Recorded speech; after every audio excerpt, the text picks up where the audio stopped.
Souleymane Diallo, porte-parole de la coordination des étudiants de Saint-Louis. Par rapport à l'affaire de notre camarade Alpha Yero Tunkara qui a été lâchement assassiné par des forces de l'ordre au sein de ce campus universitaire.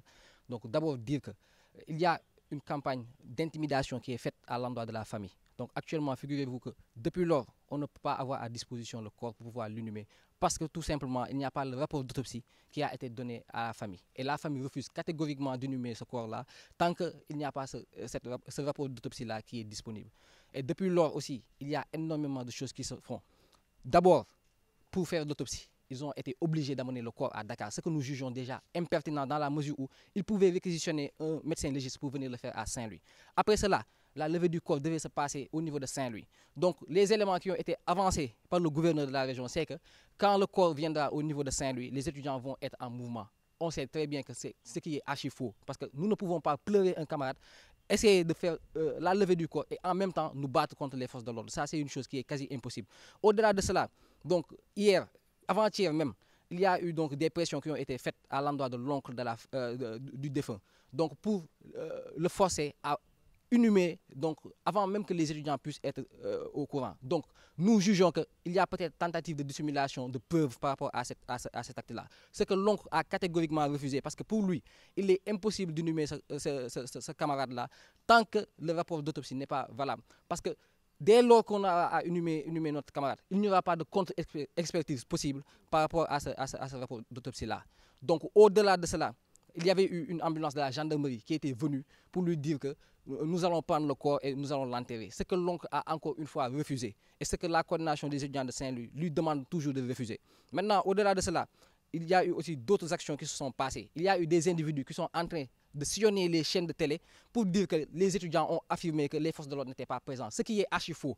Aucun étudiant ne s'est prononcé là-dessus. La seule voix autorisée à se prononcer sur ce dossier-là, c'est la coordination des étudiants de Saint-Louis. Et quand elle aura à le faire, elle le fera devant les médias, elle aura à le faire devant nos camarades en assemblée générale. Maintenant, pour dire que ces individus-là qui sillonnent les télés et autres pour faire des déclarations fallacieuses, nous savons qu'ils essaient de dissimuler donc des preuves. Ils essaient de convaincre l'opinion nationale pour leur dire que les forces de l'ordre n'étaient pas là. Et par rapport à cela, nous avons des éléments de preuve. Nous avons des preuves vidéo. Nous avons des témoins oculaires qui étaient là quand la scène s'est déroulée. Donc pour dire que cette campagne de diabolisation envers les étudiants, cette campagne de tentative de masquer peut-être les éléments de preuve ne passera pas tant que la coordination des étudiants de Saint-Louis est là. Donc pour terminer, il y a un fait qui est très grave qui est en train de se produire au sein de cette université actuellement. Donc, les étudiants sont séquestrés au niveau de l'université. Vous l'aurez remarqué, les gendarmes, les forces de l'ordre sont au niveau des différentes portes de l'université pour interdire l'accès aux étudiants à l'université. Actuellement, les étudiants ne peuvent pas sortir de l'université, ne peuvent ni entrer au niveau de l'université. Et il ne faut pas oublier aussi une chose très importante.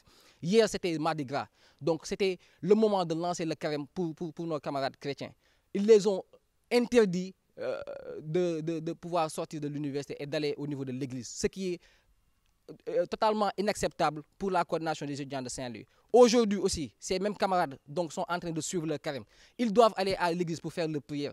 Ils vont encore une fois les interdire de pouvoir sortir de l'université, chose que nous jugeons inadmissible. Et nos camarades chrétiens, ils ont dit une chose qui est très claire.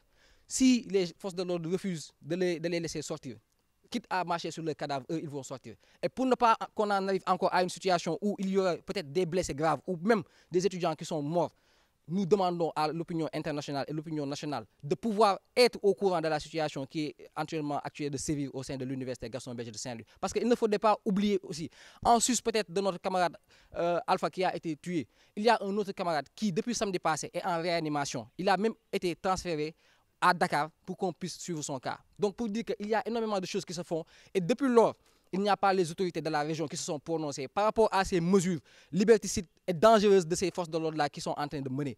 En interdisant l'accès au sein de ce campus-là à des étudiants, ils leur privent du droit fondamental de pouvoir circuler librement et d'aller vaquer à leurs occupations. Imaginez-vous des étudiants qui ont des urgences, qui ont des choses à régler, ne peuvent pas sortir de ce campus-là, ce que nous jugeons inadmissible et que nous dénonçons avec la dernière énergie. Vous comptez faire quoi exactement? Le front va continuer? Vous allez continuer le mouvement ou bien?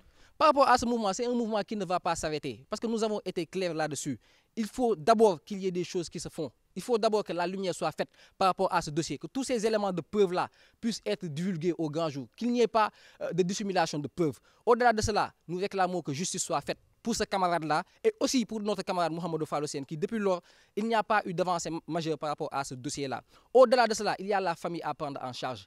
Donc par rapport à cela, Alpha, c'était un soutien de famille. Donc on ne peut pas tuer des soutiens de famille, des étudiants au sein de l'université et après les laisser comme ça. Au-delà de cela, il y a le respect qui est dû aux libertés et aux franchises et libertés universitaires. Donc c'est une loi qui a même promulgué donc, les franchises et libertés universitaires. Et ces forces de l'ordre-là ne cessent de violer cette loi-là. Donc au nom de quoi les forces de l'ordre doivent entrer au sein de cette université. Donc pour dire que le mouvement va continuer. Et par rapport à la stratégie à utiliser, je pense que ça, nous verrons en temps venu.